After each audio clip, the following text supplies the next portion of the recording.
Plastics are used in an enormous range of products. And that's surprising, because they're barely 100 years old, and it's only in the last 50 years that their full versatility has been appreciated and exploited. Today, there are few domestic or industrial objects that don't contain plastics.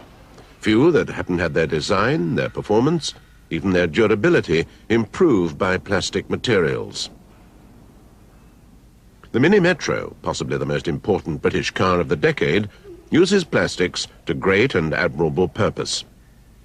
Bumpers and front grills are formed from plastic material because it doesn't corrode easily and absorbs minor impacts more efficiently than metal.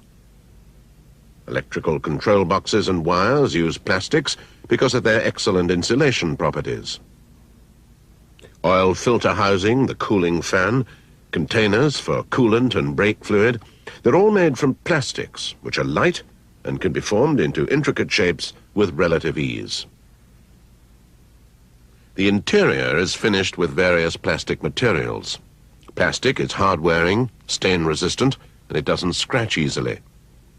Some plastics flex and collapse under impact, and that makes them particularly valuable in increasing the safety of passengers. But above all, the relative lightness of plastic has done a great deal to reduce petrol consumption for motorists. The lighter the body, the more the mileage. Plastics belong to a group of chemicals called polymers. Polymers include fibers, paints, adhesives, and rubber. The name polymer describes their molecular structure. The building block in the manufacture of polymers is a simple molecule called a monomer. In the creation of a plastic material, thousands of monomer molecules are encouraged to join together to form larger molecules. To persuade the molecules to be sociable, an initiator or catalyst is usually introduced to help the chemical reaction. Then the molecules combine to form long strings or chains composed of thousands of monomer units. These chains are formed in a quite random way, some short, some long, all twisted and tangled like spaghetti.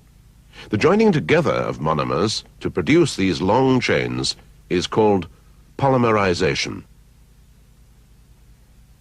Here we can see the process at work. In the beaker, two different liquids containing two monomers. Where the liquids meet, the monomers react.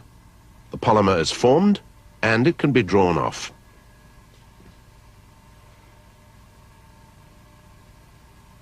The plastic material being formed here is the best-known plastic of all, nylon. It made its debut in wartime. Nylons for glamour, parachutes for pilots. The hundreds of thousands of tangled chains that compose the nylon lend the material astonishing strength. The raw materials for making plastic usually come from oil, although they can be made from other organic materials such as coal, wood, or vegetable sources. This refinery is producing vinyl chloride. At room temperature, it's a heavy gas. Under pressure, it becomes a liquid, and it's usually used in this form. Vinyl chloride is the building block for polyvinyl chloride, PVC, and it's made from ethylene and chlorine. The vinyl chloride liquid is pumped to the polymerizing plant in the refinery. Here it enters a pressure vessel called an autoclave. In the autoclave, the vinyl chloride is mixed with water and a catalyst, which sparks off the reaction.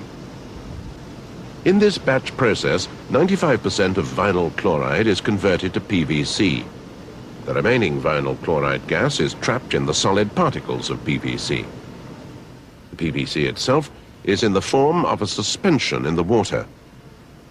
To dry it out, the slurry is sprayed into this 50-foot high cone and mixed with hot air.